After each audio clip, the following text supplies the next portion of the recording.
যুক্তরাষ্ট্রের president Joe বাইডেনের প্রশাসন ইসরায়েলকে নতুন করে $100 কোটি অস্ত্র দেওয়ার পরিকল্পনার কথা কংগ্রেসকে জানিয়েছে।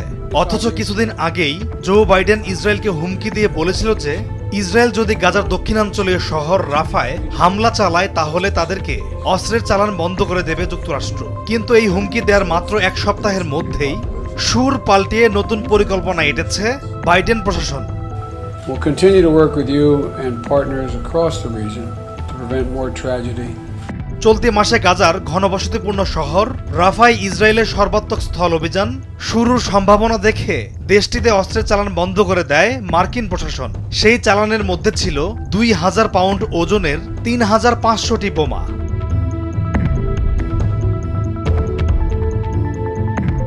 এক মার্কিন কর্মকর্তা জানিয়েছেন, যুক্তরাষ্ট্রের প্রশাসন গেল মঙ্গলবার কংগ্রেসকে অনানুষ্ঠানিকভাবে এই পরিকল্পনার কথা জানায়।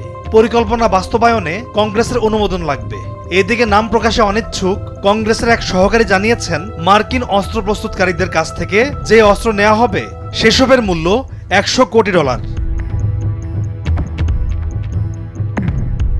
ইসরায়েলকে নতুন করে অস্ত্র সহায়তা দেওয়ার যে তথ্য প্রকাশ হয়েছে তার মধ্যে রয়েছে প্রায় $70 কোটি মূল্যের ট্যাঙ্কের গোলা, $50 কোটি মূল্যের কৌশলগত সামরিক যান এবং $6 কোটি মূল্যের মর্টারের গোলা। তিনটি গোপন সূত্র এমন তথ্য জানিয়ে বলেছে, অস্ত্রের চালান পাঠানো নিয়ে আলোচনা চলার বিষয়টি এখনো প্রকাশ করা হয়নি।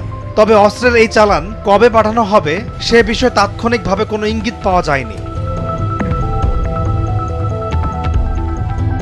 কংগ্রেসের একজন সহকারী জানিয়েছে, যুক্তরাষ্ট্রের অস্ত্র নির্মাতা প্রতিষ্ঠানের কাছ থেকে এসব অস্ত্র সংগ্রহ করা হবে। সম্প্রতি প্রতিরক্ষা সহায়তা হিসেবে কংগ্রেসে যে $95 বিলিয়ন প্রস্তাব পাশ হয়েছে তা থেকেই এই অস্ত্র সরবরাহ করা হবে।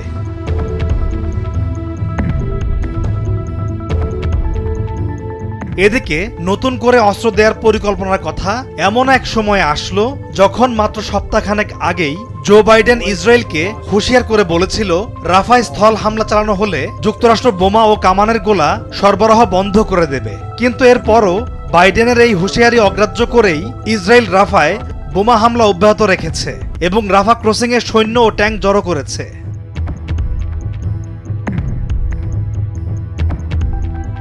গেল বছরের 7 অক্টোবর ইসরায়েলে আকস্মিক বড় ধরনের হামলা চালায় ফিলিস্তিনের স্বাধীনতাকামী সংগঠন হামাস। এ সময় তারা প্রায় 1170 জন ইসরায়েলিকে হত্যা করে। অন্যদিকে 7 অক্টোবর গাজায় প্রতিশোধমূলক পাল্টা হামলা শুরু করে ইসরায়েল, যা এখনও চলছে।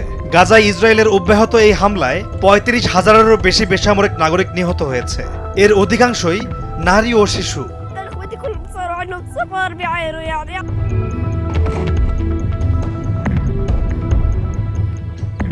পলাশ খান, নিউজ ডেস্ক, ভোরের কাগজ।